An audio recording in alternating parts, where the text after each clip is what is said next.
have a question. Okay. I'm trying to make 된장찌개. Okay. What kind of protein should I put in it to flavor it? You get dried Okay, that makes more anchovies. Yeah, you get dried anchovies, and that's what you put in. What are you doing? I'm actually driving right now. I'm in Atlanta, and driving down, I guess, what is most commonly considered the K-town here, Buford Highway. All right, well, have fun. I found the dried anchovies, so Okay, so you're gonna make 된장찌개 tonight? I'm gonna attempt to. How come you only make it when I'm gone? Because I want to perfect it before you get back. Okay, that's a smart move. Well, this place is supposedly the best, but it's kind of impossible to find. I'm super excited to try one of the city's most celebrated restaurants called Yetta. The decidedly old school traditional restaurant is tucked away behind an office building along Buford Highway, which is often the entry point and the main drag along the Korean community here in ATL, which spreads out from this section of the highway all the way out to Duluth. Atlanta is home to the third largest Korean community in the country. 이거 자기네? 네, 여기 더 핸섬이야. 진짜. 카메라가 더 잘 봤나? Oh my gosh. Yeah. Wow. That is pancake. Wow. I'm like overwhelmed. Anchovies are kind of the bedrock of Korean cuisine in a lot of ways because Koreans use dried anchovies to basically make their broths. When I was a kid, I'd wolf these down all day. This is nice. My mom made these. It's nice and salty. And I like how it's kind of cold. All right, we got the dangachi here. This is advanced banchan. It's got a light crunch on it, like a nice depth that's kind of been sitting around for a while and almost tastes like you're having a root. This banchan is exemplary.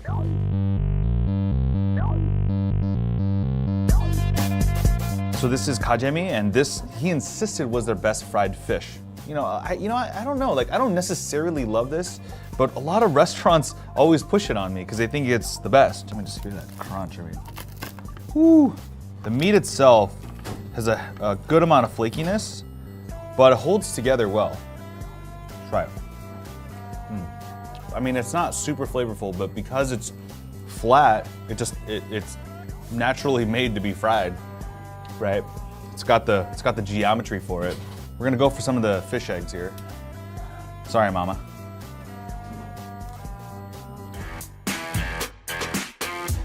I've heard that their seafood pancake is the most impressive thing here.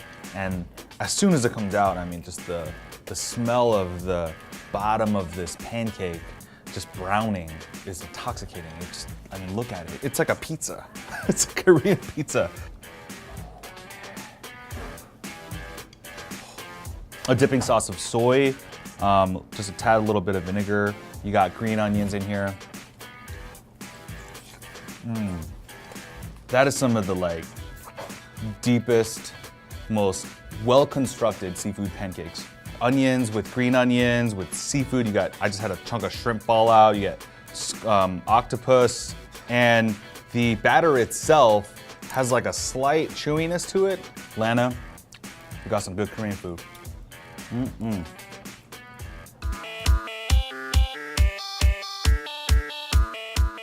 I haven't had yukgaejang on the show yet, and it's kind of a slightly more obscure dish. I think it's definitely easily liked because it's just this big, spicy beef noodle stew. You can see kind of the striations of the brisket there. They almost always use brisket because it just has a nice stringy texture that gets really tender in here.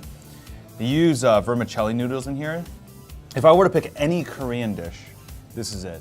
This bowl right here and just a little bit of rice is all I need. I think what it really captures is a sense of longing. Like Korean culture is, I think, just inherently one that's just a little battered and beaten down. I mean, the country's been invaded. Korean people there's this word called han. It's this sense of like remorse or this regret that it's just part of every Korean. And I don't know, for some reason this thing, it doesn't really capture Han, but it really exudes this longing or this nostalgia. It's like primarily kind of a noodle soup. See that beef come out. That's the good thing about using these stone pots. They just stay hot.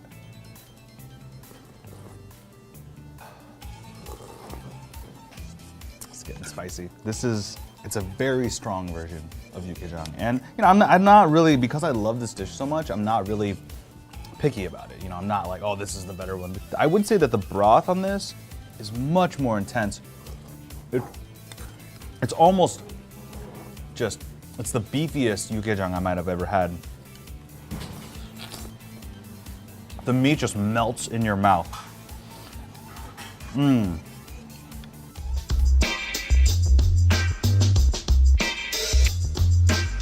This is Kodongo Jorim, so this is one of my favorite just formats of Korean dishes. It is a kind of a dark soy chili braising of a fish, and they're using mackerel. Like you can see the whole chunk of mackerel here.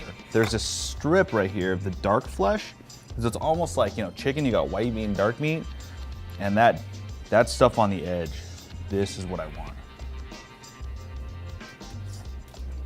The part that really just gets me going is this kind of wheel of Korean daikon radish. It's unrecognizable almost, but it's super tender because it just soaks up that flavor in the braise. That was seriously on point.